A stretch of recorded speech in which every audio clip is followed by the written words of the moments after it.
La Cuisine de l'Ogre, translating literally to The Ogre's Kitchen, and released in English as In the Boogeyman's Cave, is a French dark fantasy trick film written, directed, and edited by Georges Méliès. Released in 1907, its stars are unknown, as was common for the time.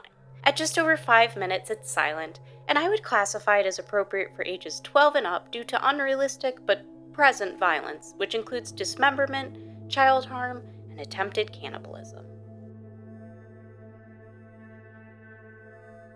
There is almost no information available about the production of this film, except that it was produced by Star Film Company and likely filmed at Méliès' home studio in Montreal, France.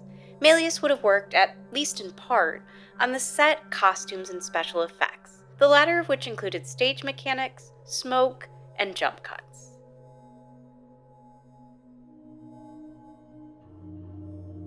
Deep in a cave, an ogre summons a boy, whom he murders, chops up, and adds to a frying pan. Before he can eat his meal, however, a fairy arrives to foil his plans.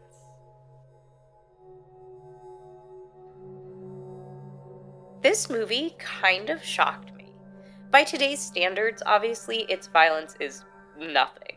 But for the early 1900s, it was remarkably visceral. While a few movies that featured atypical attempts at gore had already been released, such as Alice Guy's 1900 film Turn of the Century Surgery and the anonymously directed 1904 film A Catastrophe in Hester Street, both of those movies countered their violence with over-the-top wacky comedy. Yes, a man's arm has been blown off, but look, a police officer is trying to reattach someone else's leg in its place. It's so unrealistic and silly that the shocking nature of the gore is tempered. And to be clear, I'm not saying In the Boogeyman's Cave is this somber film that aims for realism.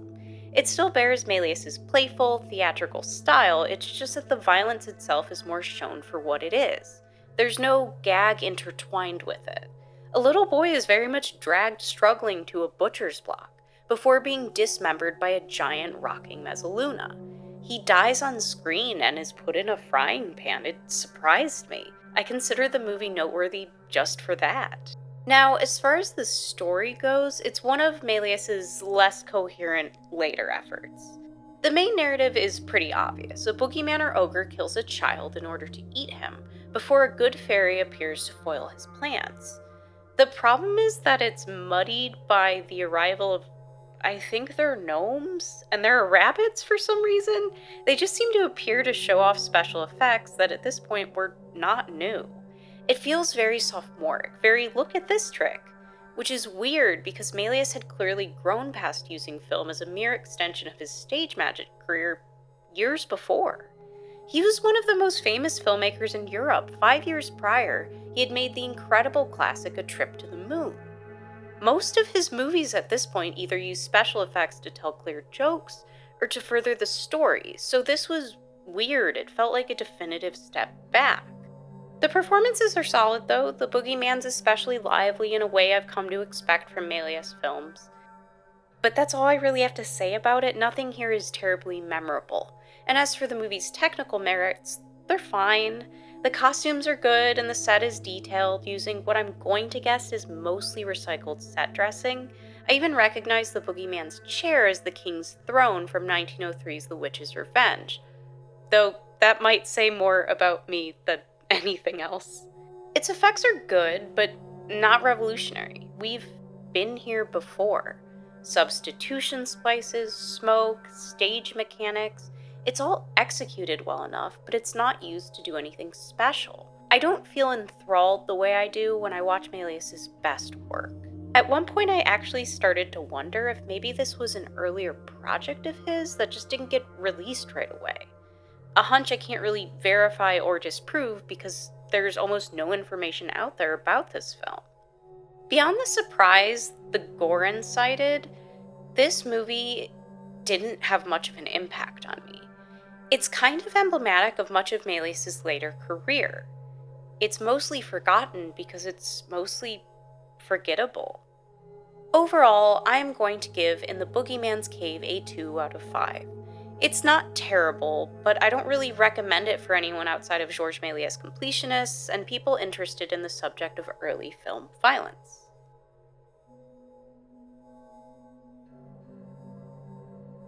The Doll's Revenge is a British supernatural horror comedy trick film written and directed by Lewin, Fitzhamon, and Cecil M. Hepworth. Released in 1907, it stars Gertie Potter as the girl and Bertie Potter as the brother.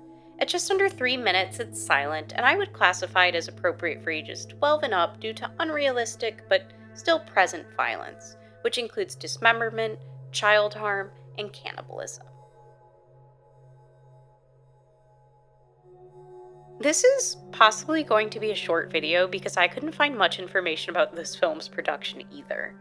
We know it was produced and co-directed by Cecil M. Hepworth, one of the often overlooked founders of the British film industry, whose production house Hepworth Studios operated from 1899 to 1923. In 1923, the studio went into receivership due to financial issues, and almost all of its negatives were melted down so they could be sold for silver. Tragically, because of this, many of Hepworth's films, especially his feature films, are now considered lost.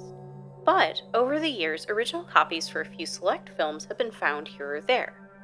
This is one of them. We also know that the film was co-directed by Hepworth's principal director for the early 1900s, Lewin Fitzhamon, who he had initially recruited as a stage manager in 1904. Fitzhamon ultimately directed over 400 films, including 1905's Prehistoric Peeps, the first movie to ever portray dinosaurs on screen. Additionally, based on the limited information available, we can guess that this was likely filmed at Hepworth Studios, which was located in Walton-on-Thames in Surrey, England. We also know it uses substitution splicing and superimposition.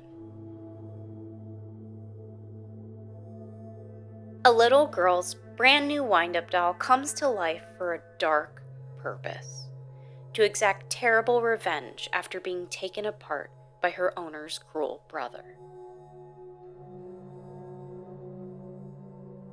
Again, a movie that shocked me. I did not put these two together on purpose, despite the fact they both contain horrible violence against children and cannibalism. That was just a happy coincidence. I'd argue this one is actually not as disturbing as in The Boogeyman's Cave, even though its violence is not obscured. Like, yes, they just rip that boy apart, but it's so fake it feels intentionally comedic. It's also not as disturbing as it could be because either Bertie Potter was a grown man playing a child, or we're looking at a very rough 10 years old. He looks 30. Either way, it's a fun story. A somewhat bratty little girl gets a wind-up doll, only for her brother, who may be a serial killer in the making, to steal it and tear it apart. It's short and sweet, but it's executed in such a way that you feel a level of vindication when the tables turn on him. Like, yeah, get him, he's a nasty boy. The performances are really enjoyable. I love the doll's goofy, stiff dance, and the siblings' interactions with each other are this great combination of camp and believable. They're perfectly bratty and antagonistic until things totally spiral. As far as the technical aspects of this film go, it's a mix.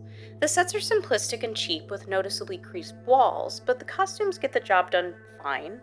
And there are some strong special effects, especially the superimposition used to change the doll's actress's size, and the substitution splice used to make her double.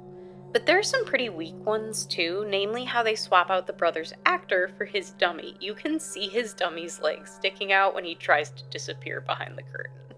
And the dummy itself looks ridiculous, but I think that part's on purpose because it makes it so much funnier when they pop his head off. Overall, it's short, it's simple, and it's not expensive or revolutionary, but sometimes horror comedy doesn't need to be. It just needs to be funny, and this definitely is. I'm going to give The Doll's Revenge a 3.5 out of 5. I recommend it to anyone who's into silent comedy and violent slapstick. Before I close out this video, I wanted to give a quick shout out to my friend Frog for something I can almost guarantee she does not remember. A few years ago, she just wordlessly sent me a set of gifs of the dolls tearing the brother apart, partially because I love silent films and partially because it was just funny. And it really struck me because I had never heard of this film before. I just kind of filed it away, and when I was drawing up a list of movies I wanted to review, I suddenly remembered it. It actually takes me quite a bit of time to select movies I want to review for each decade because there's a fair bit of research involved. Sure, you can go to Wikipedia and see a list of horror movies released in a given period of time, but they're not as exhaustive as I'd like them to be. Short films are often left out, as are some non-Western films, and movies that the list contributors don't recognize as horror are obviously excluded. So if anyone ever has a movie they strongly feel I have overlooked, please feel free to let me know. We are drawing to a close now. My next video will be my last for the 1900s review series, and we will then be moving on to the 1910s. Thank you so much for watching. If you enjoyed the video, a like and subscribe would be very appreciated. You can find my other reviews on this channel, starting all the way back with my review of the first horror film ever made in 1896. You can also follow me on Blue Sky, Letterboxd, and Instagram at Under the Fleapit.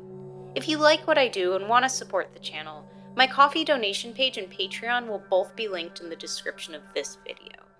Until next time, this has been Under the Fleapit. Stay spooky!